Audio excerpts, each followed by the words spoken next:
ဘ ရားအနည်းမှနေတော်လည်းပဲမြတ်စွာဘုရားကတောင်းပိုင်းမှာချီးကျူးလေးစားနိုင်ခြင်းရှိတယ်။ဘုရားကိုစัจ java ပြောသာသနာ့ဘက်မှာအဲ့ဒီပုဂ္ဂိုလ်ရဲ့အကြောင်းကိုကြားရမယ်ဆိုလို့ရှိရင်ဒီလို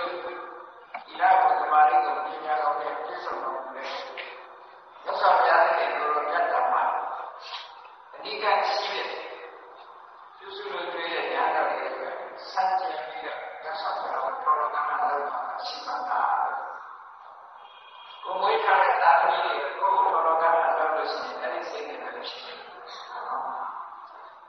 လောက်တာကိုယ်နဲ့မဆိုင်ဘူးသူဆိုတာကဘဝတမီးကလည်းတော်တယ်မတူညီတဲ့အကျင့်စရိုက်တွေနဲ့ဒီတစ်ချိန်မှာလာပြီးတော့ဆုံးဖြတ်ကြတာ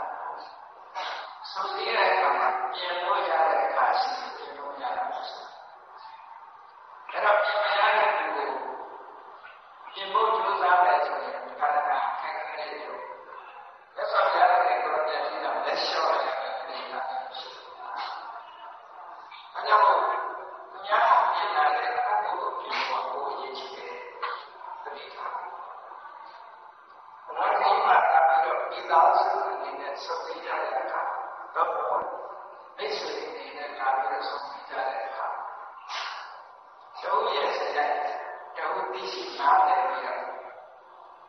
အစင်းကြီးဆက်ဆံတိုင်းကရှိနိုင်တော်နေတဲ့စရိုက်ကြီးပြီးဝါဒနာရဲ့ပုဂ္ဂိုလ်တို့နဲ့ဆက်ဆံဖို့ပုံစံရေးရှိဖြစ်တယ်။ဒါလည်းရှိနိုင်တယ်။အဲ့ဒါလိုရှိလာတဲ့အသိဉာဏ်တော်ကိုပြီးတော့အကုသိုလ်တွေဖြစ်အောင်ပြင်ရတော့။ဒီလိုပါဒါကချုပ်ပြရတယ်။ဘာမှဆက်ဆက်တော့လည်းဆက်ကြည့်ပဲဆိုလို့ရှိရင်သက်ဆောင်တဲ့ဒီကဘာမှခါရရတာမှဖြစ်တယ်။မတည့်တာလို့ဆိုတော့အဲ့ဒါဆိုရမျိုးပါအားနာတဲ့ကတိရိဝါစာရေကုန်ဒီဘောရကအညို့အသေးရင်းနဲ့ပတ်သက်လာလောက်ကြည့်အောင်ကြားနေတယ်ဆို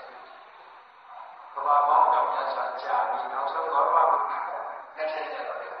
ဆွေမျိုးတော်ဖြစ်အညို့တိုင်းရတဲ့ကတော့ချီးတယ်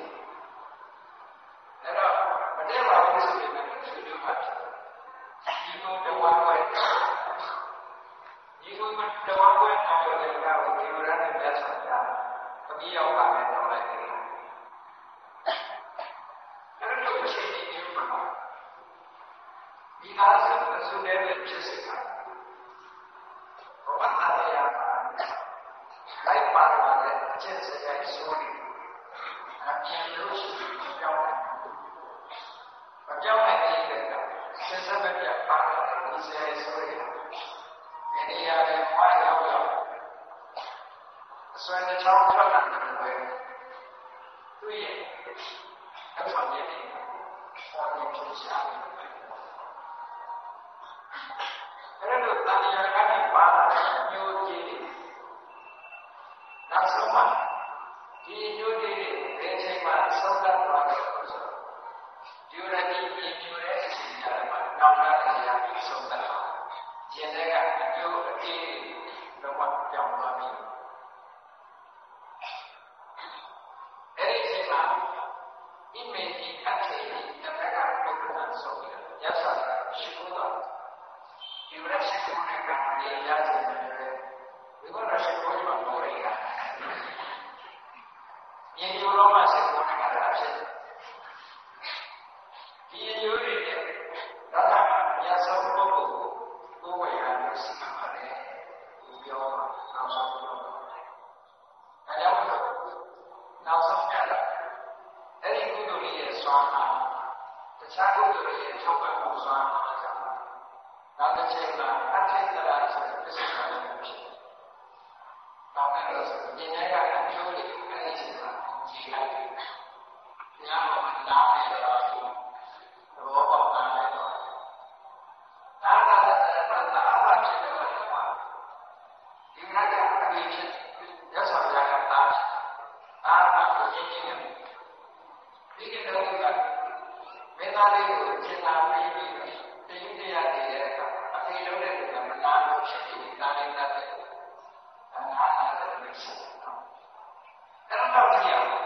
ကိုသားဖြစ်ပြီးတိုင်အောင်ဒီအမျိုးတွေရှိတာပြည့်တဲ့ချက်တယ်ဒီတဲ့ကြောင့်တာမယာမှာဆက်ပြကြတဲ့အခါဘယ်လိုပေါ်မှာအမျိုးတွေမထားပြီးကြိုးစားဖို့လုပ်တယ်အမျိုးတွေထားအားလုံးပေါ်မှာဒီဆက်လက်ခြင်းရှင်းလက်ခြင်းကျိုးစွာကိုအားထုတ်ဆိုတဲ့အဲဒီထုံးဝါနိုင်တဲ့စိတ်ဓာတ်ကိုအားဖို့လုပ်တယ်ခုလိုပြီးတဲ့အခါမှာပြင်လိုက်တဲ့ဖြစ်ပါတယ်မပြေဘူးဆိုလို့ရှိရင်တာယာမှာ online ဖြစ်နေတာပဲ online ဖြစ်သွားရင်ဒီအမျိုးတွေ online တွေဘယ်တော့ဘယ်မှာတော့ဘယ်တော့ဆိုတော့အဆောင်မှုကြီးတွေမှာဖြစ်ကြတယ်အမျိုးတွေပါပါတယ်အဲဒါကြောင့်လည်းကိုနေတဲ့ပြဆန်းတဲ့ဖြစ်ဘာမကြည့်နိုင်တဲ့လောကမှာရှိတယ်မကြည့်နိုင်တော့ဘုံကြီးတွေလောကမှာရှိတယ်ရှိတယ်ဆိုလို့ရှိရင်ဖြစ်ကြောင်းမဟုတ်ဘူးမရှိဘူးဆိုလို့ရှိရင်ဘာသာပဲဒီလိုမှနော်ဒီကတော့ဒီတုန်ခတ်တာကျတော့အတရားကပါလာတဲ့ဒီတော့ဘောသူကဝိသလိဒီလက်ရှိကမေတ္တာနဲ့ဝိသလိဒီဆိုတာလက်ရှိမျိုးတွေကကိုချုပ်တယ်ခဏလာတာလို့ဆိုခုခေတ်လို့ဆိုလို့ရှိရင်ဒီလူမျိုးတစ်မျိုးကအုပ်ချုပ်တဲ့နိုင်ငံတစ်ခုခုခေတ်လို့ဆိုရင်တပါတီပုံစံတွေနိုင်ငံဒီကနေ့တော့ဦးလိခါတီ system တော့ဦးလိခါတပါတီလူမျိုးတစ်မျိုးကနေအုပ်ချုပ်တာသူကmonarchical system တော့ဒီကနေ့ဒီကအုပ်ချုပ်တဲ့ဒီပေါ့ဘာသာလာမဲဒီလာမဲစန္ဒလာမဲဆိုဒီကနေ့သူရဲ့တာမီးကကြာပြဆက်တယ်အခုဒီရတဲ့တာမီးကညာပြဆက်တယ်ရှိတယ်လူမျိုးတစ်မျိုးကခုခေတ်လူမျိုးပါဠိမှာစတဲ့ပြောဒါကြောင့်စာပေတက္ကသိုလ်မှာတန်ချာဂါရလို့ခေါ်တယ်တန်ချာဂါရဆိုတဲ့စကားလုံးကအဲဒီကိစ္စကိုဆွေးနွေးတဲ့လွတ်တော်အဲဒီမှာအားလုံးတိုင်ပင်ရှင်းနိုင်ပြီးတဲ့အခါကျတော့အများစုသဘောတူတဲ့ဆုံးဖြတ်တယ်အများစုဆောင်ရွက်လုပ်တဲ့ကိစ္စနောက်ဝိသလိကြီးမှာလက်ကြည့်လို့ချုပ်တဲ့မိဘတွေပြောတော့ပါဠိမမိဘတွေတော့သူတို့ကဘာသာနေတော့ဘာသာလို့ဆိုတဲ့လက်ကြည့်လို့ချုပ်တဲ့ပုဂ္ဂိုလ်တွေဘယ်လိုရှိလဲ9000ယောက်ရှိအဲ့တော့ခဏလာစာလို့စာပေကျမ်းကတော့ခဏလာစာဆိုတာအုပ်စုလိုက်နေပြီပဲသက်ဆောင်ရတဲ့ကြောင့်အုပ်စုလိုက်နေပြီကဒီဝိသလိကြီးကလက်ရှိပဲနေတယ်နောက်ပြီးတော့မဟာတိုင်းကမဟာဝိသေယနောက်တစ်ခါသက္ကတိုင်းကတာဂိဝိသေယသူတို့ကခဏလာစာလို့ဆိုတော့အခုလည်းအုပ်ချုပ်တာအုပ်စုလိုက်လက်ရအုပ်ချုပ်ကြတယ်အဲ့ဒါကိုပိုလီကာဒီစစ္စတမ်လက်ရအုပ်ချုပ်တယ်အဲ့တော့ရသော်ဘုရားရဲ့မျိုးကလည်းဒီလိုလက်တာဂိဝိသေယမျိုးတွေကတတိကိုချုပ်တယ်နောက်တော်တော်နာမည်ကြီးကလည်းဘယင်ပဲဒါပါဠိတော်ပြပါလို့ဘယင်မတ္တိယဘယင်ပဲအဲ့တော့စပောင်းကြီးတော့စပောင်းကိုတန်ခါတာဆိုတဲ့အခါတော့ဆောင်းလို့ဆိုတော့အဲ့ဒီမှာအမြင်ကြီးနဲ့အစည်းအဝေးထိုင်ပြီးမှဆုံးဖြတ်နေရှိတယ်။ဒါတော့အဲ့ဒီခေတ်ကဒီတက္ကရာမာလာဝိစီလို့ဆိုတဲ့ဒီကဏ္ဍလေးကိုချုပ်တဲ့နိုင်ငံကတမန်ကြီးထွားလာတော့ဘယ်လိုလဲဝိသ လီကြီးကကြီးတဲ့ကြီးလာတယ်ဝိသာလီနဲ့ပထမကြီးတာ50ကျော်ပကရတိုင်းကနေဒီတော့ဝိသာလီကြီးကတော့ဆိုရင်လားဘုရားကတည်းကကြီးထွားလာတဲ့အခါကျဒါကဘာဝလဲတစ်ဖက်ကနေစေနာရောလူအားရောကြီးထွားလာတဲ့အခါကျတော့ဝိသာလီက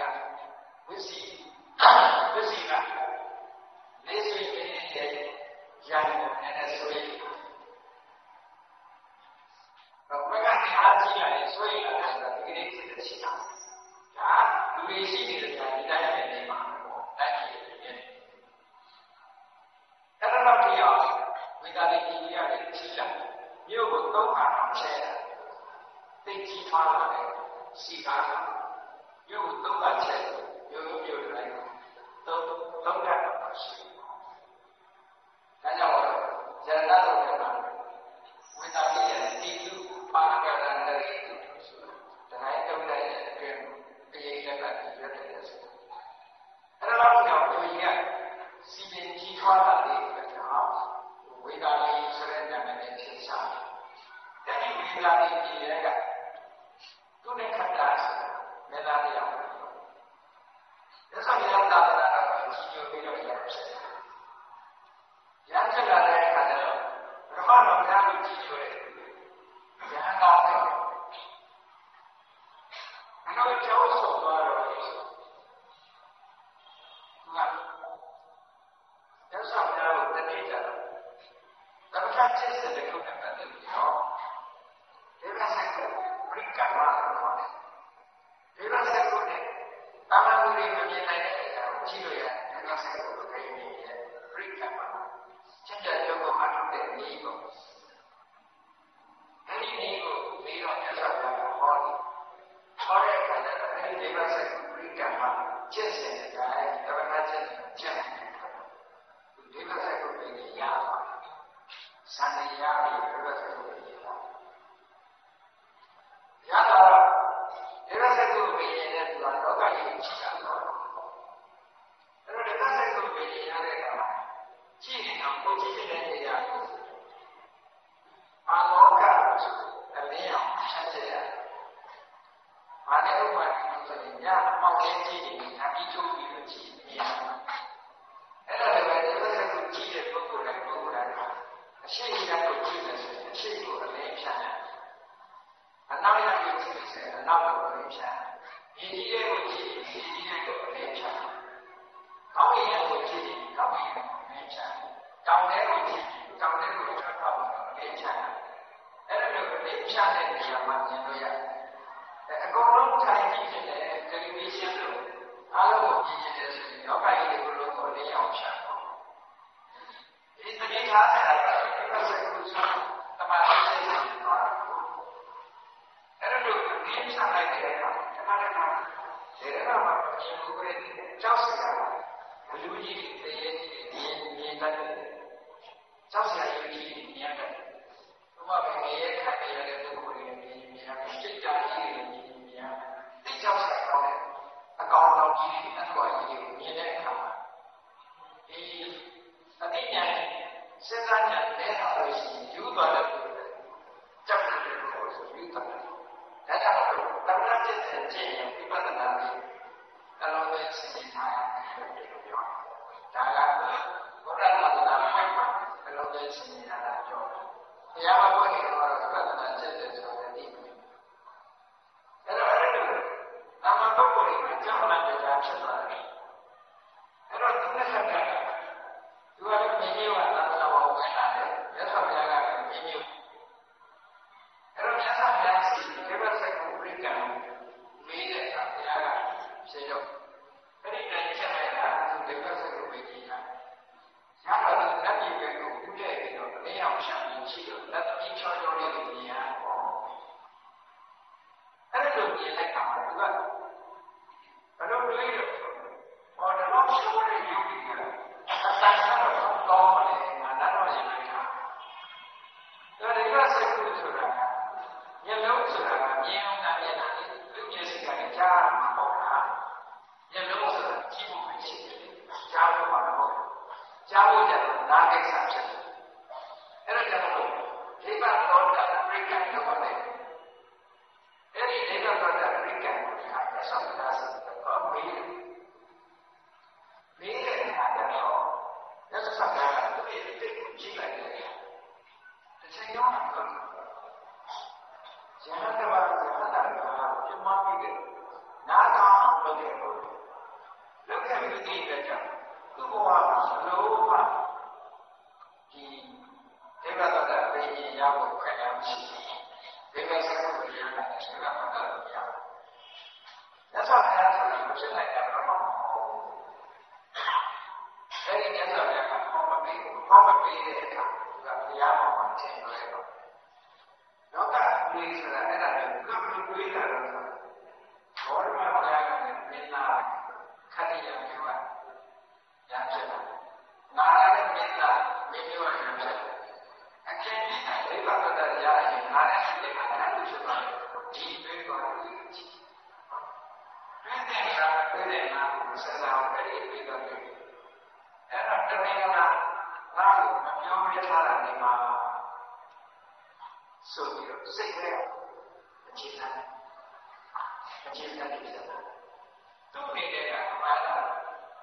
ဒီသမာဓိချက်စဉ်ပြိက္ခဏ်ရအောင်တခြားဒေဝစကုရလို့ဒီမှာတော့တာဘုရားဆိုတာရောက်ရတဲ့ရည်ချာတော့အတိတ်ကအမှန်တရားနောက်ဆက်ပြီးပါလိမ့်မယ်တော့ဟုတ်ကဲ့နားကြားဖို့ဆိုခဲ့တယ်ဘယ်စနိုင်လဲခါပြောအဲ့ဒါကိုသူကကြောင့်မဖြစ်တာလို့မစင်တာပဲငါမနာလို့ဒီမပေးတာပဲလို့ဆိုပြီးတော့စိတ်ထဲမှာညှို့အတိတွေပေါ်လာတယ်ဒါတော့ဒီညှို့တိတွေအဲ့ဒီညှို့တိတွေပေါ်လာတယ်လက်ဆောင်ပြပေါ်မှာဆွဆွမှုတွေလုပ်တာဆွဆွမှုတွေလုပ်နောက်ဆုံးတော့တော့တယ်သူကကြည်ကြတယ်လက်ဆောင်ပြရတယ်တော့ဆောက်ဒီနေ့ကနေစပြီးတော့ရှင်ပြကိုဆရာတစ်ခါဆောက်တယ်ချမ်းသာလာတယ်မိဘသာသမီတွေလည်းမလုပ်ရှင်နော်မိဘကသာသမီတွေလည်းမလုပ်ရှင်ဒါလည်းလည်းထည့်ပြီးတော့ဝေပြတ်ချောခုသူကဆရာကိုဝေပြတ်ချောအဲ့တော့သူနဲ့ခတ်တာကလက်ဆောင်ပြကိုမကျေနပ်တဲ့အခါဒီလိုရတယ်လို့ပြောတယ်အဲဒီနေ့ကနေစပြီးရန်ကုန်မှာဆောင်းလိုက်လက်ဆောင်ပြထားတော့သူ့ကိုယေရှုကိုတည်တယ်ငါတပည့်ရသော်ရကိုအဲ့လိုဆောင်းတယ်ဆောင်းရရင်ကတော့ရသော်ရကိုရှောင်းတယ်လို့ရှောင်းသူတော့တယ်လို့ပြောရတယ်လက်ဆက်ထားပြီးဒါနာတည်းပါရသော်ရကိုပေါ်လာတော့တည်းစားတာအရှင်ဘုရားကိုဒီကနေ့ကဆောင်းတယ်လို့ပြီးတော့ဆရာကဆောင်းလိုက်ပါတယ်ဆောင်းရတယ်နာဒနာနာမတိကဝတ္တဘုဒ္ဓကဝေအရှင်ဘုရားကိုဥတည်ယေရှုကြီးဆရာတင်ပြီးတော့မနေတော့ပါဘူးအဲ့ဒီလိုရှောင်းအရှင်ဘုရားကိုဆရာအမှတ်ထားပြီးတော့ဒီနေ့ကစမနေတော့ဘူးရှင်ဘုရားရွယ်အောင်တော့ဒီလိုရှောင်းဘုရားဆိုတာဘယ်လိုပြောမဟာကရုဏာအင်္ဂမတ္တဝါတွေမှာတဏှာအကျိုးစီးပွားကိုလိုလားတဲ့စိတ်ဓာတ်ရှိတယ်။တတ္တဝါတွေလုံးရဲ့ဒီပေါ်မှာဥပ္ပခါထားတယ်။ဘုန်းကြီးတွေကဥပ္ပခါမထားနိုင်ဘူး။အာမင်ဖြစ်တယ်။တော့အဲ့ဒါဖြစ်တယ်နော်။ဥပ္ပခါမထားနိုင်ဘူးတော့ဖြစ်တယ်။တော့ဘာလို့ဘုရားရတာတော့ပဲပြီးတာ။သို့တော့ရသော်ဘုရားကပါရမီဖြည့်တော့ကဝိက္ခာပါရမီဖြည့်တယ်ဥပ္ပခါပါရမီဖြည့်တယ်။ဒီလိုရတဲ့သာသမီကိုမှဝိက္ခာမထားနိုင်တယ်လို့ပြောတော့တဲ့သာသမီဆိုတော့ဒါကဘယ်လိုမှကျွေးထားတာအားကဘယ်လိုလုပ်ရတာငါတော့ကအခြေနိုင်မချနိုင်တယ်အဲ့ဒါဥပ္ပခါမထားနိုင်နော်ကိုယ့်ရဲ့တရားကိုပေါ့ပေါ့ပြီးငါဘယ်လိုကိုကြီးခဲ့တာငါဘာလုပ်ခဲ့တာလဲဆိုပြီးပြောတယ်အဲ့ဒါဥပ္ပခါမထားနိုင်ပါရသနာပါမီဖြစ်တဲ့အခါမေတ္တာရှိတဲ့ကြောင့်ရှင်းစွာကိုကြီးတယ်ဥပ္ပခါရှိတဲ့ကြောင့်ထွန်း လို့ရှိရင်တက်ပြန်လာမယ်ဘာမှမဖြစ်နိုင်ဘူးအခုကိစ္စတွေကလည်းကျေးဇူးတင်ပါလေဆိုတာလေးတော့ဖြစ်တယ်ကျေးဇူးမတင်အချိန်ရမှာဒီပြန်လာရတော့ကျေးဇူးတင်ပါလေဆိုတာလေးကျေးဇူးလေးတော့သိခံရနေတယ်ပေါ့ဒီလိုအဲ့ဒါကိုလည်းကြောက်ထားတယ်ပေါ့ဒီလိုဆိုတော့ကျေးဇူးတင်တယ်အဲ့တော့ဆက်ဆောင်ရတယ်သူနဲ့ခံတာအားတရားတွေပေါ်နေတာအားတွေအားကျေးဇူးတင်ခံနေတဲ့စိတ်ထားမှရှိတယ်ဆိုဥပိ္ပခထားတယ်အဲ့ဒါကိုဘာလို့ပြောနေလဲဆိုတော့တတ်တာကရုဏာတဏှာလမ်းမှာပါလေလူစီအကျေးဇူးတင်ရင်တော့မဟုတ်ဘူးကျေးဇူးတင်ခံရတော့မဟုတ်ဘူးငါမပြောလို့ရှိရင်ဒုက္ခရောက်မှာတဏှာကိုပြောအဲ့ဒါကိုလက်ဆောင်ရတယ်အားပြောလို့ရှင်းတယ်ဒီပါအောင်နဲ့ဒီကကားကိုဒီနေ့ကစားပြီးတော့ကားကိုဒီလိုဥတည်ပြီးတော့ဆရာလေးကဥတည်ပြီးတော့ဒီလိုဆိုတော့ဒီနေ့ကဘောလာတဲ့အချိန်မှာဒီနေ့ကတားရင်လာတယ်ဒီကားရဲ့ခံပဲဒါတော့ဒီလိုဥတည်ပြီးတော့ဒီ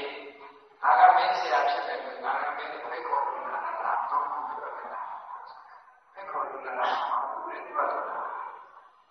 ဒီပတ်တော်လာတယ်ဆိုလို့ရှိရင်ကိုယ့်ဘာကိုယ်သဘောနဲ့လာပြီးတော့ဘာလို့ခုဒီနေ့ကနေစပြီးတပည့်မခံကိုယ်တပည့်ခံတော့လည်းကိုယ်သဘောနဲ့ကိုယ်ခံတာအခုတပည့်မခံဘူးဆိုတော့ဘာပြောနေလဲညဆောင်ပြရှင်းနော်ငါကမင်းဆရာဖြစ်တယ်လေကဒါလည်းဖြစ်တယ်ဆိုတော့ငါဖိတ်ခေါ်လို့လာတာမဟုတ်ဘူးဒီလိုနဲ့အဲ့ဒါလာပြီးတဲ့ဒီမှာဒီနေ့ကနေစပြီးဆရာမတော်တော့ဘူးငါကမင်းဆရာတော်တယ်ပြောတယ်ပေါ့အဲ့တော့ဒီကနေဒီကိုစောင့်တော့တဲ့အကျင့်ကိုရှိရသရှင်းတာအဲ့ဒီကြတာကဘာဆရာလို့အရှင်များကပြီးတော့ဘုရားဒီမှာတော့ပြတာလေဒီလိုစတဲ့ပြတာဒါကြောင့်လို့အရှင်ဘုရားကဒီနေ့ကနေစဆောင်းပါရှင်ဘုရားကိုဆောင်းတော့ဆိုတော့မြတ်စွာဘုရားကပြီးဒီမှာဒီကခါတယ်မင်းငါစိတ်တဲ့တော့ငါကမင်းကိုခေါ်သလားငါလည်းငါစိတ်သားနေငါကလည်းဘုရားမင်းကလည်းအရှင်ဘုရားကိုဘုရားရဲ့ဒီလိုအရှင်ဘုရားရဲ့ခါပြီးမင်းကပြောခဲ့တာရှင်ဘုရားမပြောခဲ့ငါကလည်းမင်းကိုဘုရားမပြောခဲ့ဘူးမင်းကလည်းဘုရားကိုပြတာလည်းခံတယ်လို့ပြောခဲ့အဲ့ဒီလိုမပြောခဲ့မင်းကခုမှလာပြီးတော့ဘာဖြစ်လို့ငါ့ကိုဘယ်လိုဆောက်လဲဆိုတာဒါအတိတ်ကိုရှိဘူးညစာအလိုရှင်းတယ်အဲ့လိုရှင်းပြတယ်နားတယ်နောက်ထပ်ညစာတရားကိုအပြန်ပြောနေရှင်းပြရတယ်ကဘာဦးကြောင့်မဟုတ်ဘူးလေကဘာဦးကြောင့်ဟောလို့မကြည့်တတ်ဘူးပေါ့အဲ့ဒါဆိုလို့ရှိရင်အပြောပဲသူနဲ့ခန္ဓာရေးလာတယ်နာကကဘာဦးကြောင့်ဟောတယ်ဘယ်ကရောနာစီကိုကြည့်နာရှင်းပြကဘာဦးကြောင့်ဟောပါဘာမှကြောင့်ပြီးတော့လည်းခါပါမယ်။ဒါကလည်းသူနဲ့ကတည်းကကာလာတပည့်ခံလို့ရှိရင်ငါကကမာလို့ကြောင့်ပေါ်မယ်လို့ဒီလိုဒီပေါ်ခံချက်တွေအမှန်ခံချက်တွေဂရဏီလေးနဲ့ရှိတာမရှိဘဲနဲ့အခုပြောနေတာအပြည့်ချီတာတော့ဘယ်သူကဘယ်သူသွားပြီဘယ်သူကအမှန်ခံတာမှာပြီးတော့ပြောနေတာရောဒီလိုပြောတဲ့သဘောမပေါက်ရသော်များဆောင်းနေတယ်ဒီလိုအနေထားမျိုးသူနဲ့ခန္ဓာရသော်များနောက်ဆုံးမှာရသော်များတရားဓမ္မဆက်ပြောရင်သူနဲ့ပတ်သက်တဲ့ဇာတ်ကိန်းတွေဟောပြသူဘယ်လိုချောင်းပြဆိုတော့နားချတော့ဆိုဓမ္မသူနဲ့ခန္ဓာဝေဒာလိပြည်ထဲမှာအဲ့ဒီလိုတရားဟောတယ်ရသော်ဘုရားဟာလူကုန်ရည်ချင်းတွေပြည့်စုံဘုရားဟောတဲ့တရားဟာလူကုန်ရည်ချင်းတွေပြည့်စုံရသော်ဘုရားရဲ့မိသားစုတွေဘယ်လိုကုန်ရည်ချင်းတွေပြည့်စုံတရားကဘယ်လိုကောင်းတယ်จิตတွေကဘယ်လိုကောင်းတယ်ဒီတစ်ချိန်လုံးကတက်လေပြီးတော့ပြောခဲ့ပြီအခုချိန်မှာငါ့ကိုဆောင်းပါလေဆောင်းလက်တယ်လို့ဒီလိုပြောမယ်ဆိုတော့ဒီကိုပြည့်ရတယ်တ ချိန်တော့ကသူအကောင်းပြောပြီးတော့ဘုရားလာပြီးတော့အဖြစ်တွေပြောနေတယ်သူရဲ့ခန္ဓာသူကိုယ်တိုင်ရသော်ဘုရားရဲ့ကျင့်တဲ့တွေကိုမကျင့်နိုင်ဘူးတတိမရှိဘူးသာသနာ့ခတ်မှတ်တာလို့ပြည့်ပြည့်ထားလိုက်တယ်ပြည့်ပြည့်ထားအကြောင်းကရသော်ဘုရားရှင်းပြတယ်ဆရာကြီးအဲ့ဒီမှာယတနာကအစိုးသူနဲ့ကတာအဲ့ဒီနဲ့ပတ်သက်တဲ့ဇာတ်လေးတွေရသော်ဘုရားရှင်းတယ်ဒီခါတော့ဝိသတိတိမှာဩရိခတ္တယဆိုခွေးလို့ခြင်းတယ်ခွေးလို့ခြင်းတဲ့တက္ကရာတရားရှိတယ်ဒီနာနဲ့ဩရိခတ္တယကုက္ကုရဝတ္တိကခွေးလို့ခြင်းကိုကုက္ကုရဝတ္တိကအင်္ဂလိပ်ကတော့ကနိုင်ပရိစ္ဆေကနိုင်ခွေးလို့ခြင်းတယ်ဆိုတဲ့အကောင်လုံးခွေးအမူအရာပြည့်ပြည့်စုံစုံချအောင်လုပ်ရတယ်လူစင်တဲ့ကခွေးပုံစံတော့အမိရောပါလို့ကျွန်တော်ဟုတ်ကဲ့ဆိုရင်တော့မိဘအတွက်ချက်ဆိုင်အဲ့တော့သူကခွေးစတိုင်အကောင်လုံးယူရတယ်ခွေးစတိုင်ဆိုတာမှာလာသွားတဲ့ကလေးပဲတော့သွားစားတဲ့အခါမှာပြည်ပြီးတော့ပုံပေးရလို့စတဲ့စားနည်းနည်းလေးစားနောက်ပြီးတော့ဒီသွားတဲ့အခါခွေးပုံစံတိုင်းပေါ့အကောင်ခွေးအကောင်လိုက်တယ်အဲ့ဒါဒီလိုခွေးလိုကြည့်လို့ရှိရင်ခွေးဖြစ်ကြောင်းအတုတွေလည်းရုပ်ပြင်းပြီးတော့ဆံရောက်အထုံးတွေရုံချတာအဲ့ဒါကိုဒီအပ္ပဒပရမသာလို့ခေါ်တယ်ခွေးလိုကြည့်တယ်ဘာလို့ကြည့်တယ်နွားကြည့်ရင်နွားစတိုင်ပြေးဝင်မှာခွေးလိုကြည့်ရင်ခွေးစတိုင်ပြေးဆိုပြီးတော့အဲ့ဒီလိုဘောရခတိယဆိုတဲ့ဒီအစေရဘောရခတိယဆိုတဲ့ဒီတက္ကရာကဝိသတိဒီမှာကခွေးလိုချက်တဲ့ဘုံကြီးနေတာသူ့ဘုံပဲရှိခွေးလိုချက်တာတရရကြဆောက်ရဆုံးလာတော့အဲ့ခွေးလိုချက်တဲ့ဘောရခတိယသူတခါတကမှလည်းလာပြီးမြေကြီးပေါ်မှာအစာပုံပေးတဲ့အခါကလေးတစ်ခါမှခွေးလိုခါစားနေတယ်ရသော်ဘုရားကအဲ့ဒီနာရောက်တယ်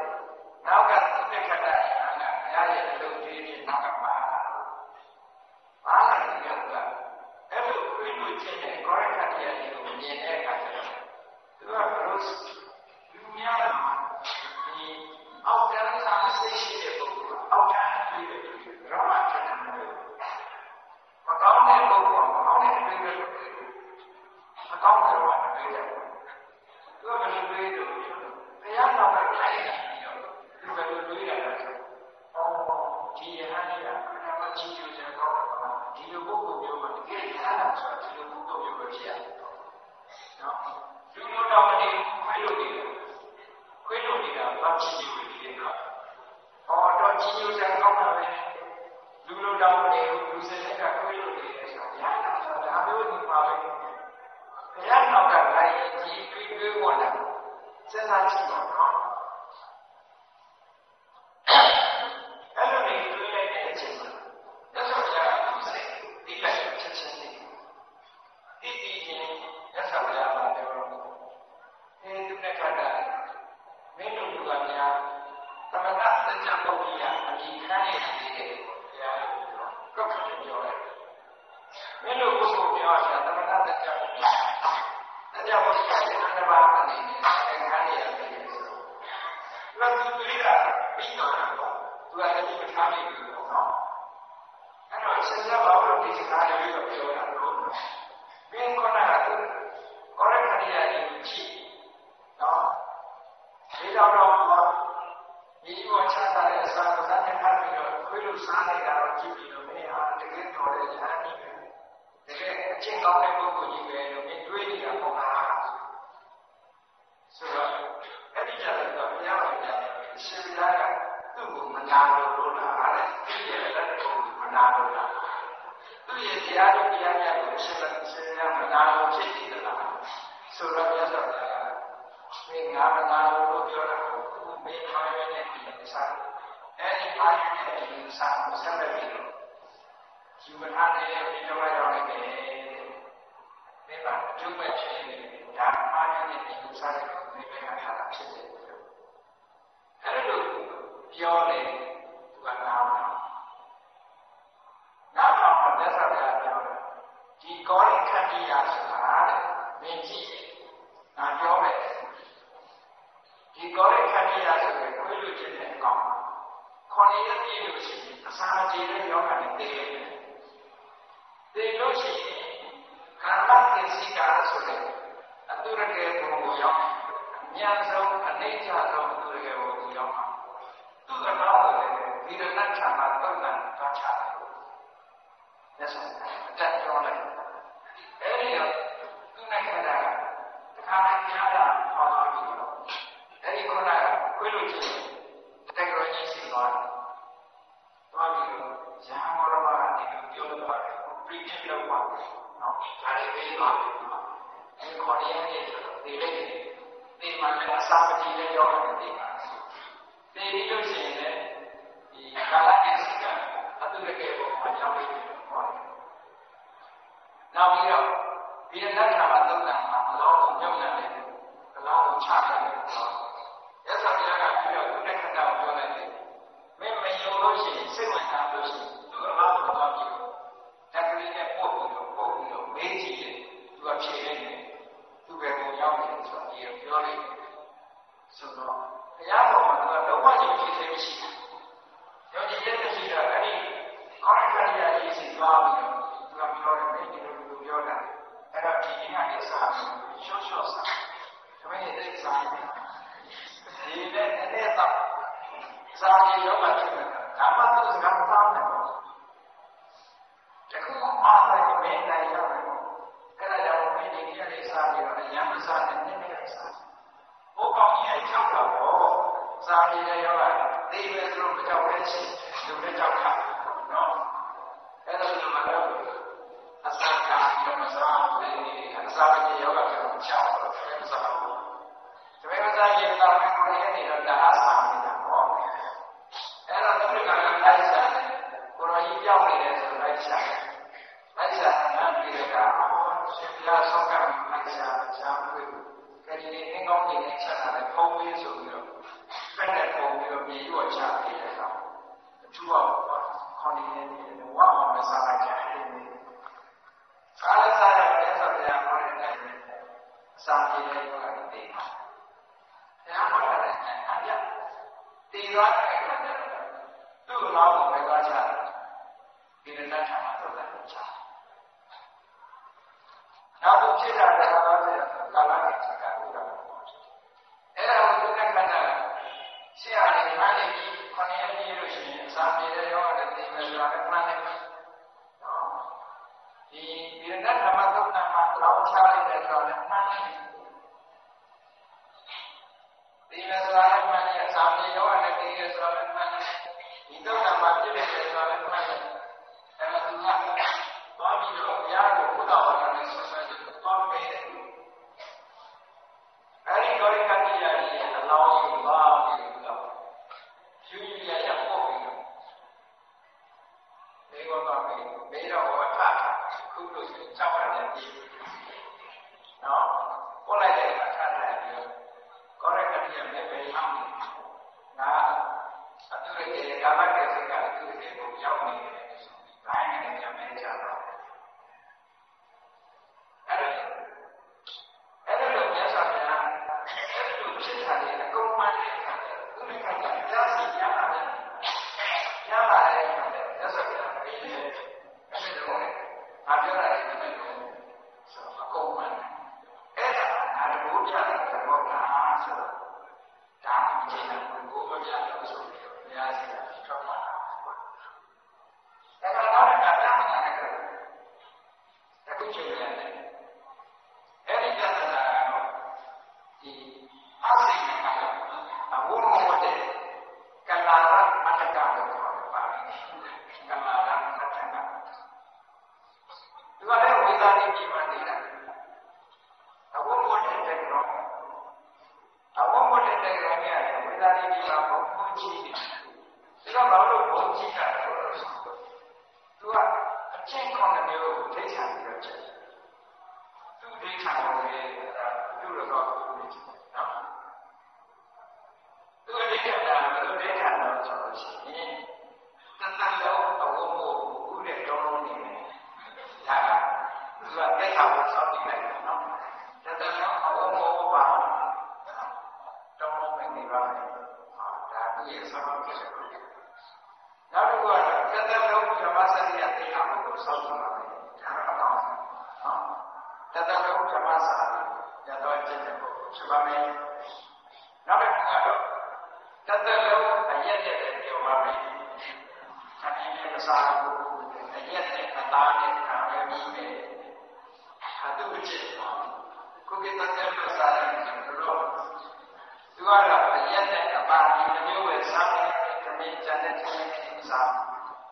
ဒါသူကစောင့်နေတာနော်ရတဲ့ကရက်တော့ပြီးတော့အသားစားတယ်ရတဲ့ကရက်တော့ပြီးအသားစားတယ်သမင်းကြီးဘုံကြီးစားဖို့ပဲနောက်တစ်ခုကဝိသတိကိုသစ္စာရှိတယ်ဝိသတိမျိုးရဲ့ရှင်းပြတာဥဒိတာဆိုတဲ့နိုင်ကွန်ကြီးရှိအဲ့ဒီနိုင်ကွန်ရဲ့ကိုယ်ကဘယ်တော့မှမကြောက်ဘူးဒီထဲမှာငါကတတ်တာကဥဒိတာနိုင်ကွန်ရဲ့ကိုယ်ကဘယ်တော့မှမကြောက်ဘူးဝိသတိမျိုးရဲ့တောင်းတဲ့ဘောရကစီဒီမျိုးကိုဘောရကနိုင်ကွန်ကြီးရဲ့ကိုယ်ကဘယ်တော့မှမကြောက်ဘူးနောက်တစ်ခုကဝိသတိမျိုးရဲ့နောက်ဘက်မှာတက္ကရာနိုင်ကွန်ရဲ့ကိုယ်ကဘယ်တော့မှမကြောက်ဘူးမြောက်ဘက်ကဘုဗုဒ္ဓနိုင်ကွန်ရဲ့ကိုယ်ကဘယ်တော့မှမကြောက်ဘူးဒီထဲမှာရတတ်တဲ့ဒီပဲဒိဋ္ဌာန်သူအဒိဋ္ဌာန်ရဲ့ခုနှစ်ချက်ရှိတယ်အဲ့ဒီဒိဋ္ဌာန်ရဲ့ခုနှစ်ချက်ကြောင့်ဝိသတိဒီကနေ့သူသိချင်ညွှန်ကြတယ်ချင်ညွှန်ကြတဲ့နတ္တမကလည်းပေါ်တဲ့ဘုံကြီးရဲ့သူတွေကြီးရဲ့အဲ့ဒါလိုအဲ့ဒါမှနာမည်ကြီးတယ်အဲ့သူအကြောင်းနဲ့ပတ်သက်ပြီးအဲ့ဒါကဘာပြောလိုက်လဲဒီမင်းကြီးတယ်ဘာလို့အဆိုင်ကအဆိုင်ရလာတာမတကတိတ်ကြသူ့ရဲ့အကျင့်တရားတွေအောက်ဆက်တယ်အောက်ဆက်တယ်မင်းကြီးစားတယ်စားပြီးနောက်ဆုံးဘုံမသိတယ်သူပြောတဲ့ကတ္တနာနဲ့ဘောင်းရီရဲ့ဘုံကိုရောက်သွားသူ့ရဲ့စိတ်ကတည်းကသူကအောက်ဆက်နောက်ဆုံးကဒီဆုံးနေတယ်ပြန်ဆုံးအဲ့ဒါပဲသူလည်းကကြဘယ်လိုတရင်ပို့တယ်တရင်ပို့ပြီးအဲ့ဒါကိုစောင့်ကြည့်နောက်ဆုံးကကလာရမဏကပါစိတ်ကတည်းကသူ့ရဲ့ဒိဋ္ဌာန်တွေကိုအောက်ဆက်နောက်ဆုံးကနေစားရောက်ပါမယ်အဲ့တော့မြတ်စွာဘုရားကလည်း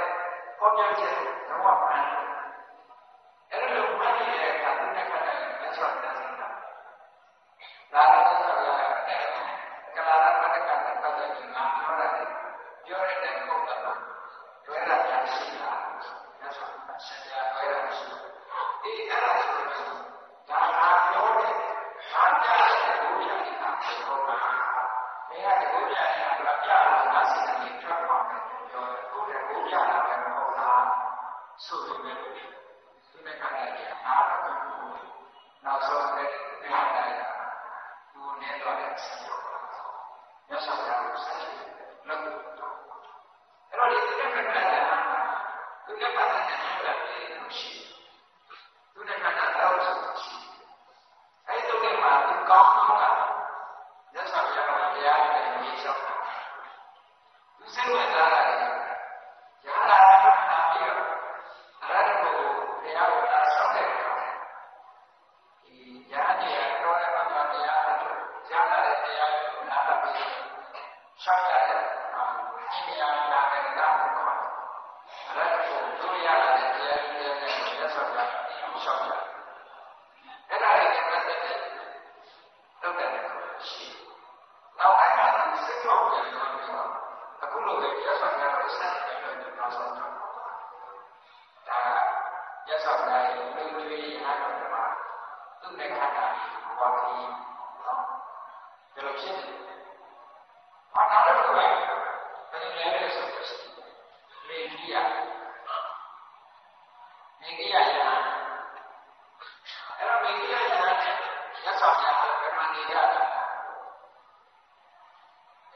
Sarika như vậy Sarika là đồng chỉ nói là nghĩ rằng tu nghĩ rằng thế thì mình nghĩ là sẽ rất là biết sự được mình cho nên là mình đang xem mà rất là trong mọi này nó gì mình nghĩ là các nhà của xã hội sẽ ra được sang tu vào cái Sarika nhiều anh ấy là sự được nói gì thế thì vào cái điều sống hàng hóa này là ya sabtu sunna pada siapa mereka sunna bidosi mereka asal siapa tapi kami itu baru saja sini di mana dan ada suatu tidak mahu lepas ini macam mana Sosara mereka berbuat sokar dia bersama di mereka betul dia memberikan lama saya kira sama ada pemahaman yang sama kami juga doa jauh tiang yang ada sedang memberi soal yang terkait dengan ada有人把讲说话压力干嘛你的态度没把谁受伤的给多少地面卡是一干净的很少的这里地面卡是一干净的刚才大家都有意义的东西但这有意义你来看不是什么基督的啊你这有意义你要看高来的你要看高来的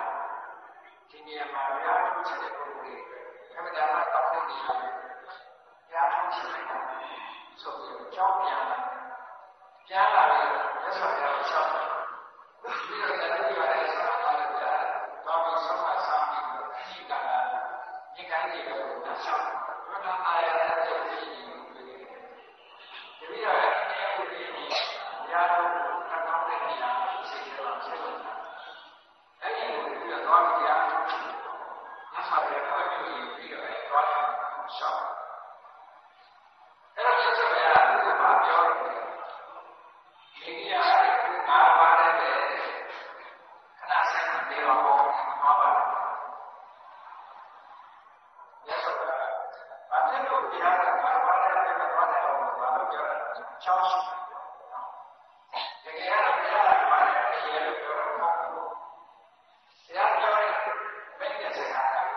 拿不了这个气的。到了晚上马上就到了。是让人家现在哪怕都想去人家我们比较不是的去，比较人家的妈妈去，别人的老板的是花钱，那东西要这比较少的，人家说的必须要有人干嘛就不会有。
Yeah.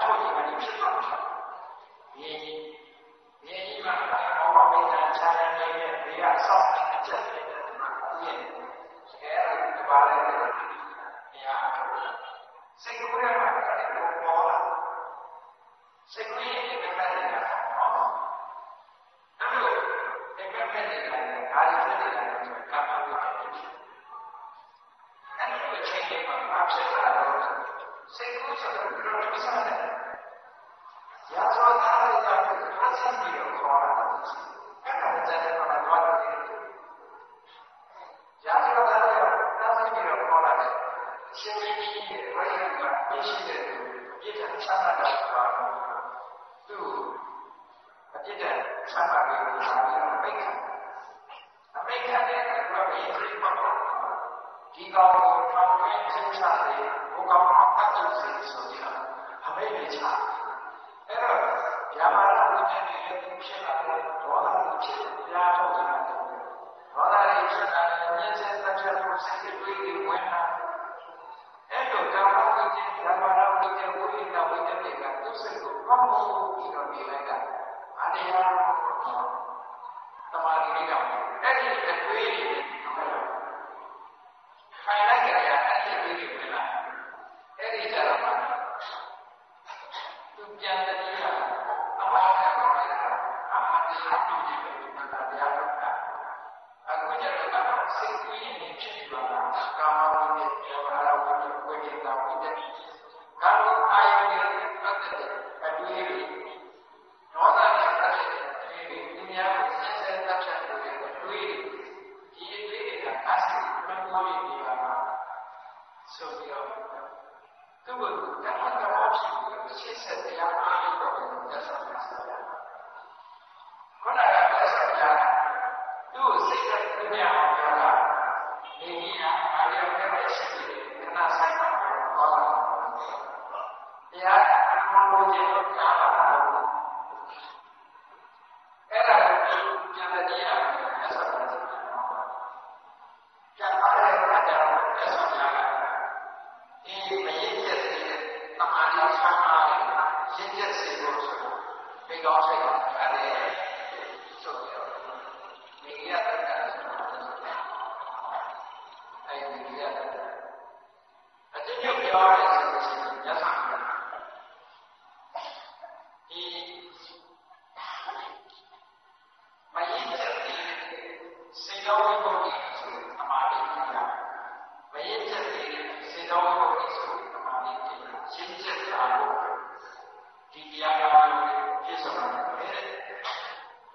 အဲ့ဒီတရားတော်ကိုနာမည်ကမေကောဆိုဆရာတော်အဲ့တော့ဆရာတော်ကဆရာတော်ကဆရာတော်ကလည်းသူကဆရာတော်ပဲသူကဆရာတော်ဖြစ်တာအဲ့တော့အဲ့ဒါကကိုယ်ဘာသာရေးဆွမ်းအားတွေစေတောဝိဘုဒ္ဓဆိုတဲ့ဒီစိတ်ရဲ့စัจ jit တဲ့တရားတွေပြောပြချင်တမာရီဆွမ်းအားတော့အဲ့ဒါကြီးပြန်ပြီးတော့တောင်းဖို့ရှိတယ်ဆရာတော်ကပြောတာပဲကောင်းတယ်ချောင်းချောင်းချတဲ့ဒီလမ်းကြီးပြဖို့ဒီရှိတယ်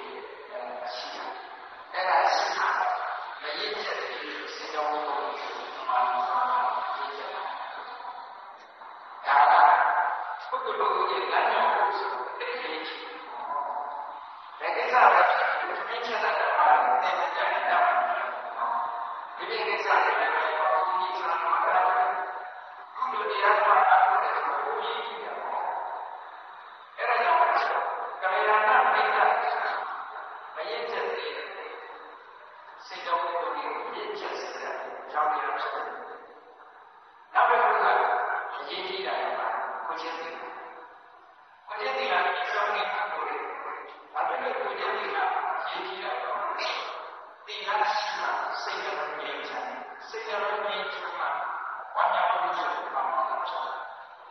ဝါညာမှုပါမှာဖြစ်တယ်ဒီဒီဆိုတဲ့ချက်ဒီဒီဆိုတဲ့ချက်ကိုဖြစ်မှာအတ္တလို့ဆိုတဲ့ကိုစိတ်ကြည်ချက်ကိုကိုစိတ်ကြည်ချက်ကိုဖြစ်မှာအခါစိတ်ချမ်းသာကိုချမ်းသာဆိုတာဒုက္ခဆိုတဲ့စိတ်ချမ်းသာကိုချမ်းသာတာပမာတိဖြစ်တယ်စိတ်ကြည်ကိုရစိတ်ကြည်ကိုရမှာယထာဘုဒ္ဓနာဂတတိပမာတံတိနေနေဆိုတဲ့ဒီလိုဒီလမ်းကဆက်နွယ်တဲ့အဲ့ဒီလမ်းကဆက်နွယ်တာလည်းရမှာဒါကြောင့်ဒီလမ်းကဒါရှိတယ်အဲ့ဒါမို့ဒီကဆောက်ကြည့်ချာ ဒီလက်ဆောင်တွေလိုက်တာအခုတည်းအကြောင်းမျိုးဆက်ပြီးနောက်ဆုံးပါယထာပြန်ပြန်ရှိတာဖြစ်နေတာအလ္လာဟ်ကဘာသာလို့ဒီကိလေသာတွေကိုအောင်တရားစကားကိလေသာတွေပါအောင်လုပ်နေတဲ့တရားစကားမျိုးအတိညာကိုလုပ်တဲ့စိတ်က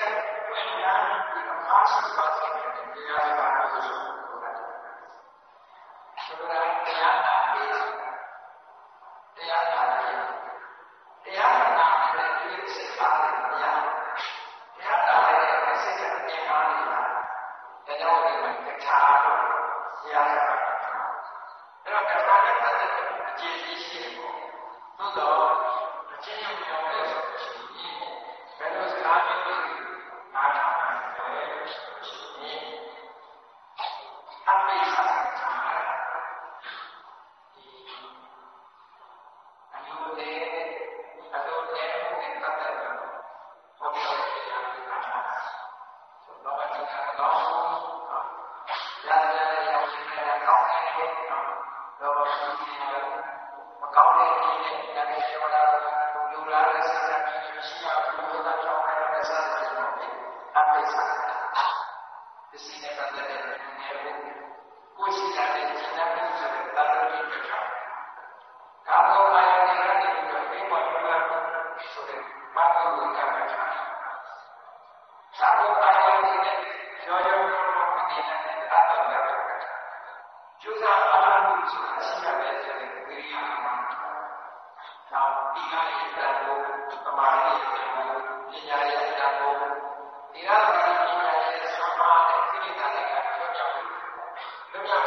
မရှိဘူးဖြစ်ပြီးဖြစ်သွားတဲ့အရာတွေပဲဖြစ်တယ်လို့ဆိုတယ်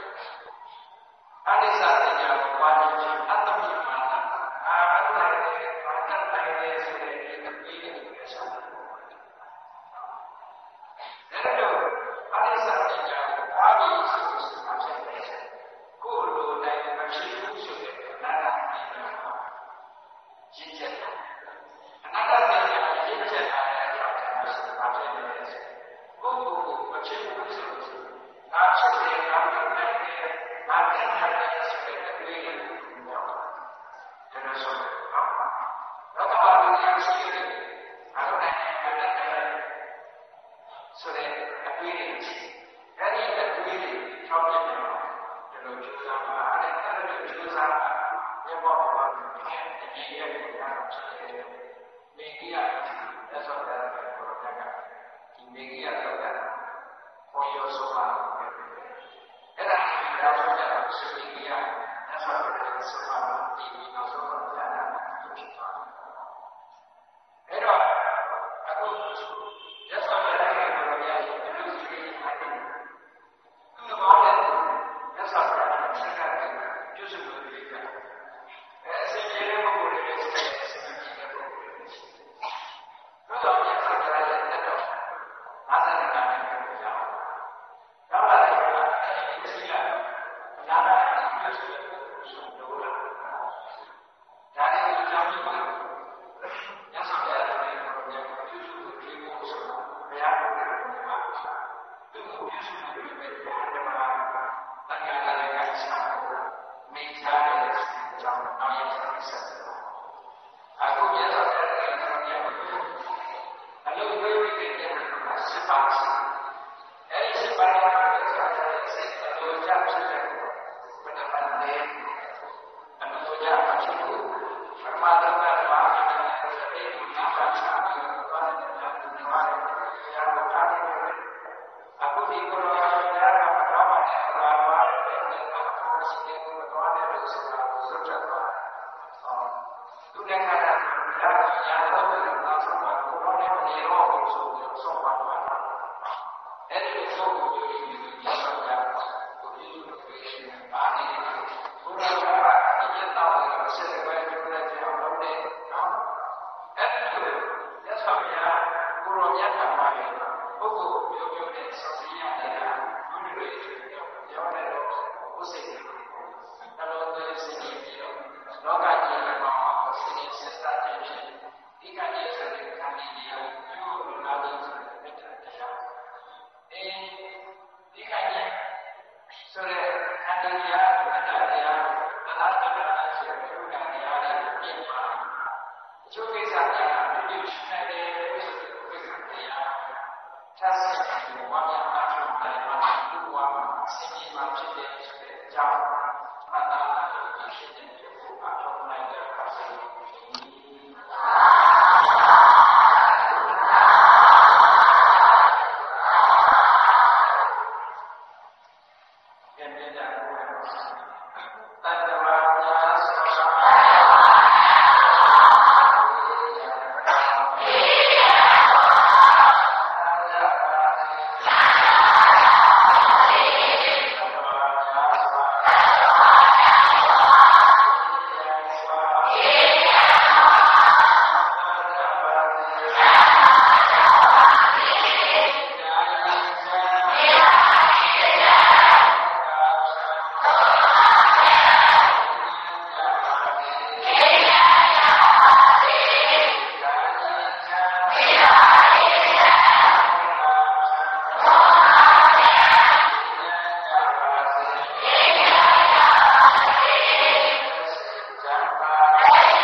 Sembara